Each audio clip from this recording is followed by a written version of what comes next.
Vamos lá, então, vamos começar a nossa jornada com o primeiro passo da trilha do orçamento. O primeiro passo é o edital, carta convite ou minuta de contrato. O que é isso? Isso é o contexto do orçamento, ou seja, qual é o ambiente em que aquele serviço ou aquela obra vai ser executada, está inserido. São as referências não técnicas.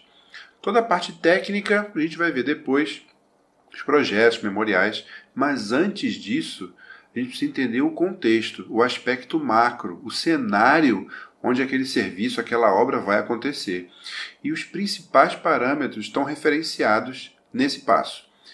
É muito importante o engenheiro entender bem isso e dedicar tempo a estudar esse assunto. Principalmente quando se fala em minuta de contrato ou edital, a gente da área de engenharia não gosta muito do juridiquês, dos nomes rebuscados, daquele monte de cláusula, daquele monte de informação. A gente acaba passando isso adiante, achando que são apenas aspectos financeiros, jurídicos, administrativos, mas para a gente na orçamentação é de fundamental importância. Tem impacto direto, principalmente nos custos indiretos. Todas aquelas obrigações que fazem parte do escopo do que vai ser executado, mas que não estão no projeto, que não está lá na documentação técnica. É aqui que tem um referencial. E muitas vezes nem aqui tem um referencial, porque ele chama legislação, como no caso de edital. É muito importante prestar atenção nessa etapa, para você primeiro contextualizar em que cenário, em que ambiente, quais são as condições que você vai executar o seu trabalho, que você vai orçar essa obra. Porque cada parâmetro que tiver aqui nessa documentação, você precisa considerar na hora de fazer o seu orçamento. E aqui eu vou botar algumas das principais itens, das principais condições, das principais características que aparecem nesses documentos em que você deve acompanhar de maneira minuciosa, com bastante detalhe, com bastante cuidado, para registrar isso e saber depois levar isso para o teu orçamento. Por exemplo, alguns pontos que devem estar presentes nessas informações, nesses documentos que você deve levar para a orçamentação. Questões de infraestrutura, tanto a disponibilizada quanto a requerida. O contratante está te disponibilizando o quê? Segurança da obra, ele vai entregar as áreas de vivência prontas para você só utilizar, ele é responsável pelos consumos, a água, a luz, ou não. Ou tudo isso você é responsável. Ou você é responsável por parte disso. Ele fornece parte da infraestrutura e parte da infraestrutura você tem que providenciar. Tudo isso é custo, tudo isso é prazo de mobilização, tudo isso é material, tudo isso você precisa saber. Lógico que eu estou dando aqui aspectos bem gerais, né? Empreitadas de globais, parciais, serviços de projeto, cada coisa tem a sua particularidade, mas eu vou tratando aqui de uma maneira bem ampla, bem geral, e você faz a puxada aí para a sua realidade, para a sua forma de trabalho. Então, primeiro em relação a essa infraestrutura, né? O que ele disponibiliza, o que o contratante te fornece, o que ele te disponibiliza e o que você tem que arcar. Cuidado que às vezes isso não está de forma clara, tá? Vem coisas do tipo, todas as instalações necessárias à execução do serviço são responsabilidade do contratado. E você, como contratado, tem que saber quais são as estruturas ou as condições de trabalho que você precisa para daí então dimensionar. Então atenção, que às vezes não vem de uma maneira explícita, ele vem como um parágrafozinho só dizendo, olha, tudo que for tudo que for necessário para você fazer o seu trabalho é contigo. E aí você tem que prestar atenção nisso e fazer uma relação exata. Outra coisa, obrigações acessórias, por exemplo. Aí estamos falando de serviço, né? O que seria isso, por exemplo? Descarga de material, guarda, transporte interno, descarte de resíduo. Quem é responsável por isso? Se você for levar em consideração apenas as composições unitárias dos serviços, nada disso está considerado. Ou muito pouco disso está considerado dependendo da composição que você usar. E aí é uma questão importante. Chegou o caminhão de tijolo na obra, você está contratado para fazer alvenaria. E aí? Fica todo mundo olhando para a cara do caminhão, quem bota o tijolo para baixo, quem leva o tijolo para a cremalheira, quem bota o tijolo no pavimento, quem depois desce o entulho. A pior hora de discutir isso é durante a execução.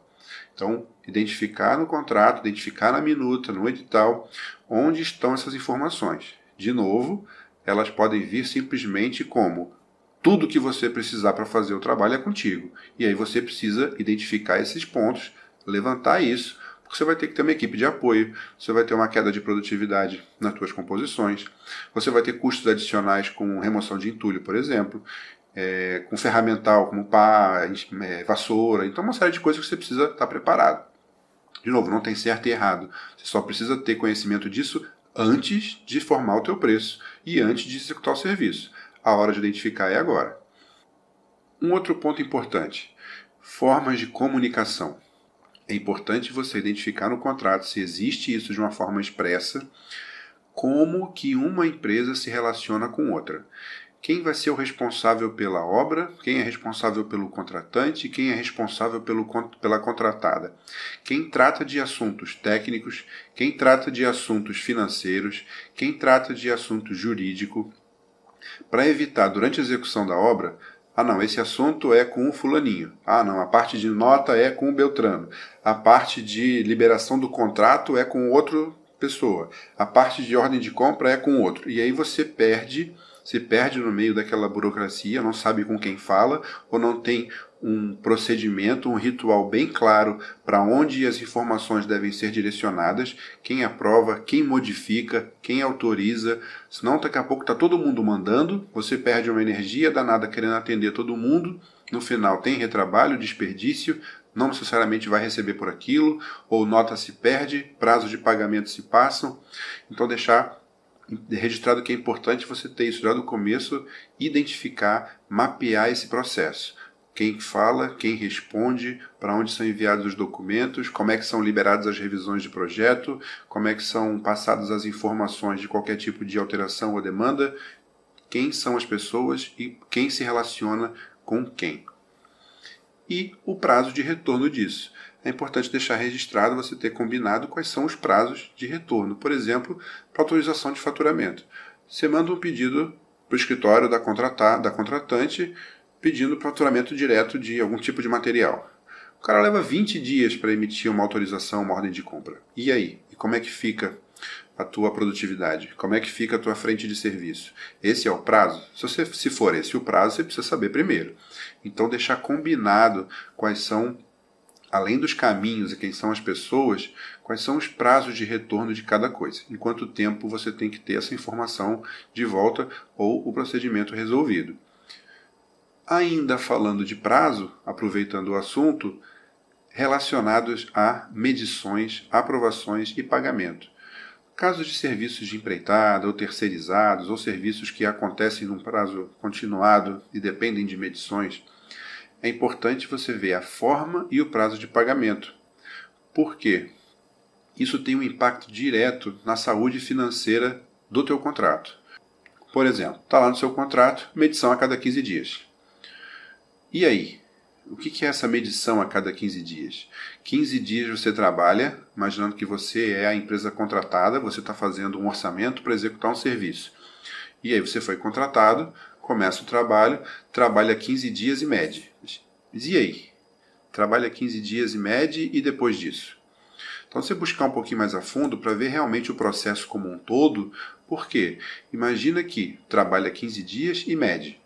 Aí a empresa tem mais 5 dias para avaliar a medição e te dá um retorno de se aprova ou não. Se ela não aprovar, zera e volta de novo.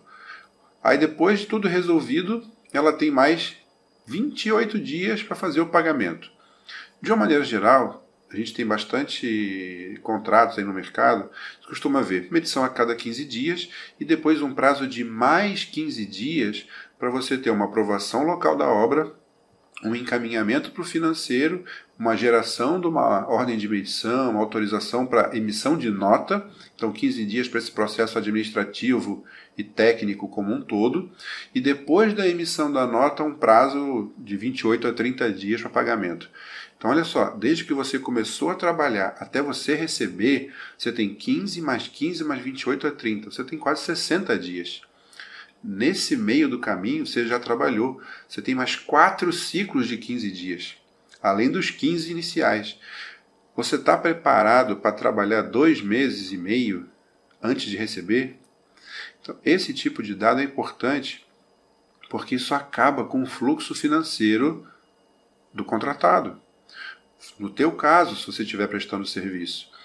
Por que é importante isso? Isso vai impactar totalmente no custo do teu capital para tocar a obra. Depois a gente vai ver lá em BDI o custo do dinheiro, como é que isso entra no BDI, mas vai exigir de você um fluxo de caixa, um estudo de fluxo de caixa, uma necessidade de capital de giro. Você tem isso ou você acha que a obra se toca com dinheiro próprio? Não tem esse capital de giro? Quais são as alternativas? O faturamento direto, um sinal um pouco maior, prazos de medição menor. Aí você tem que identificar quais são as possibilidades para você tratar isso e não descobrir só no meio da execução que você vai levar quase 50 a 60 dias para receber o primeiro serviço. E aí você não quer cobrar o cliente, você diminui o ritmo para você não colocar mais dinheiro ali, mas também, por outro lado, você prejudica a sua produtividade. Aquelas composições unitárias que você considerou com a produtividade ótima estão com a produtividade lá embaixo. Ou seja, você está gastando mais para fazer a mesma coisa. Está sangrando o teu contrato, está acabando com a tua margem de lucro. Então você tem que identificar isso antes. Outro assunto, prazos. É importante deixar claro no contrato, legalmente, né, se o contrato for sair aí por qualquer jurídico, todo contrato tem que ter prazo, tem que ter data de início, previsão de início, término. Mas é importante que isso haja uma aderência aos prazos reais de execução. Não só o prazo global de início e término, mas as etapas. Você tem a necessidade de alguma liberação parcial, você precisa fazer alguma entrega parcial de algum setor, algum pavimento ou alguma área, ou você precisa que te disponibilizem aquilo em alguma data ou algum prazo, isso precisa estar acordado. É possível até que o contrato ou a minuta tenha lá previsto um prazo inicial e final, e o detalhamento disso a ser elaborado como numa reunião de start ou de kick-off, né, que chama de início de execução de serviço. Até pode ser, mas toma muito cuidado, vá para essa reunião com o dever de casa já feito, quais são as suas premissas, quais são os seus prazos, que deixar para discutir condição de contrato e prazo com o jogo andando é sempre mais complicado. Tá? Então, atenção aos prazos que estiverem sido mencionados na minuta ou na carta convite ou no edital. Você tem capacidade de atender, capacidade de mobilização, capacidade de produção e capacidade das entregas parciais e totais. Outro ponto importante são os critérios e as rotinas para verificação e recebimento dos serviços e do final de obra. Deixar claro de que maneira os serviços que você vai executar, você como contratado, de que maneira esses serviços vão ser vistoriados e recebidos. Qual é o critério, qual é a periodicidade, quem é o responsável por isso e como acontece essa liberação. Tem nada mais desagradável do que você ficar refém de critérios subjetivos, tipo tá bom, tá ruim, gostei, não gostei. Então não. Quais são os critérios? Como que é feita essa aferição? Como que é feita essa medição? Como se é feito esse controle da forma que você entrega um serviço e alguém recebe? Quem é esse alguém? Então você entrega, uma pessoa que está lá mais próxima à obra confere o serviço, diz que está ok, faz a medição, aí chega lá na frente, aparece uma pessoa, não sei de onde, dizendo, não, eu é que decido se está bom ou não, se está ruim ou não, e não está bom, aí volta tudo. Então, defina no começo quem é o responsável, qual é o processo e qual o critério de quem vai receber aquilo ali, como confere, até para você, durante a execução, saber da maneira que tem que entregar e formalizar quando você termina, quando você solicita a verificação e formalizar a entrega, para não ficar refém de critério subjetivo. Senão parece aquele cara que quer devolver o apartamento alugado, diz que está pronto e está pintado, e a pessoa que quer pegar o apartamento de volta não recebe nunca porque diz que está ruim porque não quer parar de receber o aluguel. Né? Ou então o cliente que comprou um apartamento novo e nunca assina o termo de recebimento porque quer ter uma manutenção vitalícia ali, sempre consertando uma coisinha ou outra, tá, da época que ele estiver fazendo a mudança dele. Ele quer sempre ter alguém para pintar uma paredinha, para consertar uma lasquinha, então nunca tá bom para você ficar amarrado ali. Então cuidado com isso, define o critério no começo. Outro ponto importante são restrições de uma maneira geral. Se existe alguma restrição do contratante, para você que está sendo contratado ou que vai fazer o orçamento para a execução da obra ou serviço, se existe alguma restrição, se tem algum impedimento a horário de trabalho, tipo de equipamento, fabricante de material ou qualquer outra coisa. Você precisa saber disso.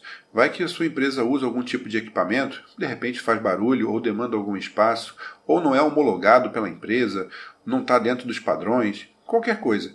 Né? Ou então está numa região que o horário de trabalho não permite você fazer aquela extensão da jornada. Então, assim, você precisa levantar isso, questionar isso, buscar isso na documentação, né, no edital, na carta convite na minuta, se tem alguma restrição para você não considerar na tua produtividade, nos seus equipamentos, no seu turno de trabalho, na sua logística de canteiro, algo que depois você vai ser impedido ou vai ter grandes dificuldades para fazer isso acontecer. E outros pontos importantes que você precisa considerar também são questões mais gerais, como por exemplo, regime de contratação, empreitada, preço unitário, administração. Isso costuma estar bem claro, mas cada regime tem uma forma específica de você trabalhar, controlar, prestar conta, então manter uma série de registros, de controles que podem demandar mais ou menos com apoio administrativo, logístico, controle de documentos, ensaios. Então é importante saber isso. Penalidades, o que enseja penalidade, que tipo de penalidade você pode estar sujeito, atraso, qualidade, documentação, algum tipo de fiscalização, se tiver algum tipo de fiscalização e multa, quem responde, pelo quê, quais são as responsabilidades. Né? Outra coisa importante, formas de reajuste. Como esse contrato é reajustado? O saldo é reajustado de acordo com uma certa periodicidade? Existe algum gatilho com algum insumo? Existe um repasse direto sobre o percentual de mão de obra quando eu tiver dissídio de categoria? Ou não tem nenhum? Né? Como, por exemplo, os contratos de financiamento imobiliário da Caixa não tem nenhum tipo de correção. Então você precisa saber isso antes, porque não é porque o contrato não prevê correção que o mercado não vai corrigir. Né? Então você tem um horizonte de 2 anos de obra. Imaginar aqui um prazo alongado para ficar claro isso. Um horizonte de 2 anos de obra, em que o contrato de quem está te contratando para executar aquele serviço diz que não corrige. Ora, não é porque diz que não corrige que os preços não vão alterar. O que você tem que fazer do outro lado? Você tem que fazer um estudo, uma previsão de inflação nesse período, transformar isso em gasto financeiro ao longo do tempo e transformar isso numa despesa financeira a ser incorporada no seu BDI. Você precisa dessa informação. Se ele não vai pagar correção, tudo bem. Muitas vezes é porque o recurso daquilo é aprovisionado e aquilo também não é corrigido, então ele precisa saber antes do valor, porque depois de aprovisionado ele não mexe mais. Mas não quer dizer que o mercado não vai alterar. Não quer dizer que o funcionário não vai ter o dissídio da categoria, não vai ter aumento de cimento, não vai ter aumento de aço, não vai ter aumento de energia. É óbvio que vai.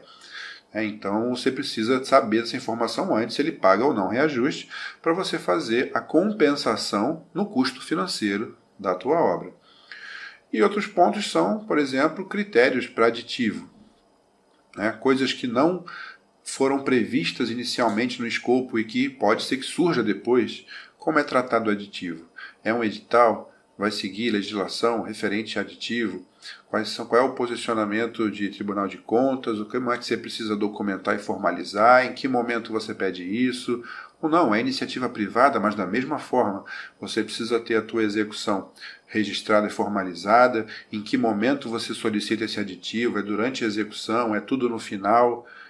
Que eu não aconselho, porque o seu poder de negociação é muito baixo, mas mantendo o registro, pelo menos o aceite, o de acordo durante a execução, manter registro dos aditivos ou das alterações de escopo durante a execução com a anuência e o aceite do contratante quando acontece, para depois você ter apenas uma questão de controle de saldo, controle de valores e não uma discussão se aquilo é pertinente ou não. Aí o teu poder de negociação no final é muito pouco, porque o serviço já está feito, a obra já terminou, você não tem mais poder para poder negociar aquilo, não tem mais força. E seguros, por exemplo. De quem é a responsabilidade pelo seguro da obra ou da atividade? Que tipo de seguro? De responsabilidade civil, término de obra, né? Como é que fica isso? Então, tem uma série de fatores aqui que não são necessariamente técnicos em termos de execução, mas que têm um impacto gigantesco na forma de conduzir a obra, na tua estrutura de equipamento, de pessoal de apoio, de administrativo, de custo financeiro, de mobilização, rotina de trabalho, custos indiretos. Bom, é muita coisa aqui. Então, qual é a minha sugestão? Pega cada um desses pontos, faz um levantamento com colegas de outras empresas, teu histórico de trabalho, entra na internet, busca edital de diversas regiões, hoje é fácil pegar isso, quantidade de edital que você quiser, faz um checklist, assunto por assunto, infraestrutura, o que pode ter, obrigações acessórias, o que pode ter, comunicações, o que pode ter, prazos, critérios, reajustes, e vai listando tudo isso e vai fazendo um checklist de tudo que você precisa identificar nesses documentos e qual é a informação que tem. E quando você for montar o teu orçamento, você tem ali aquele controle, aquele registro de todo o cenário para aquela obra. Por isso que dificilmente você tem duas obras iguais. Cada obra é uma obra, cada cenário é um cenário, cada contratante é um contratante, cada empresa é uma empresa e cada contexto desse dificilmente vai ser idêntico a outro. Então, por mais que as obras sejam na parte técnica muito parecidas, as condicionantes, as condições de contorno delas, o contexto pode ser totalmente diferente. Então é importante você identificar isso e para te ajudar a seguir uma linha de não esquecer nada, faz um checklist. E esse checklist ele vai estar sendo constantemente atualizado por você. É muito particular da tua forma de trabalho, da sua empresa, de como você vai manter isso. O importante é não pular isso, não transferir essa responsabilidade para um administrativo, para um contador, para um jurídico. Não, é tua responsabilidade. O que não entender, marque e pergunta. Você tem a obrigação de entender o contexto como um todo. Não tem a obrigação de entender de detalhes de tributo, de legislação, né? Mas a parte que tem impacto no seu trabalho, você tem a obrigação de entender. E transformar tudo isso em dados para depois levar para o orçamento. Então, essa etapa é extremamente importante. Faz esse checklist, faz um estudo de outras peças, né, de outras minutas, outros editais, outras cartas de convite de outras obras, de outras empresas, de outras regiões, conversa com os colegas, busca isso e se tiver qualquer dúvida ou alguma coisa que eu não comentei aqui, você já viu, já aconteceu, tem uma dúvida, como é que trata, e deixa aqui nos comentários.